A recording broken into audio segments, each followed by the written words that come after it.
We're going to talk about two things, the most common things that happen in pouring beer.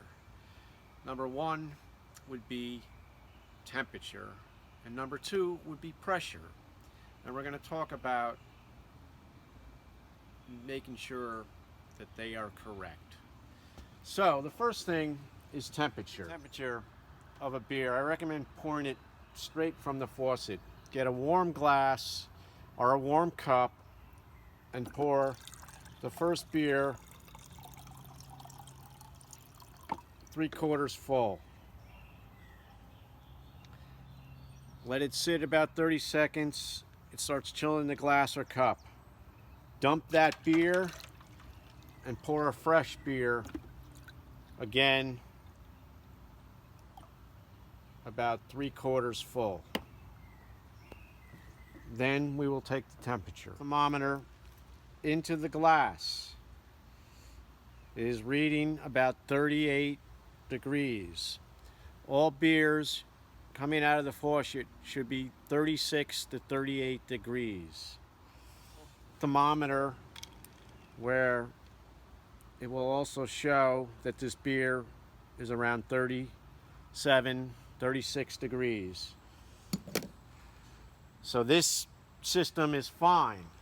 If you find when you take the temperature the beers are over 40, 41 degrees, the beers are going to pour very foamy and you'll get a bad pour. All beers should be, as I said, 36 to 38 degrees. If you have any issues, you'll have to call a professional in to adjust your system to get your beers back to 38 to 36 degrees. You can also, to make sure that your system's okay, do the same thing with another faucet. If you have multiple faucets, 10, 20 faucets, take a temperature of another beer 3 or 4 faucets over just to confirm that all the beers are at either the correct temperature, 36 or 38, or if they're at 40 or 50 degrees, then you're going to need your system to be looked at. The next issue that you can have, again, is pressure. If your system has different regulators, this is set up with just one regulator and a manifold. This is for a jockey box that the pressure is set usually at 26 to 28 psi. It pours very well at that pressure. If you have another system where you have a secondary regulator for each beer, especially in just a regular keg box, most keg boxes the pressure is set between 10 and 14 psi. So make sure that your pressure is set correctly for your system.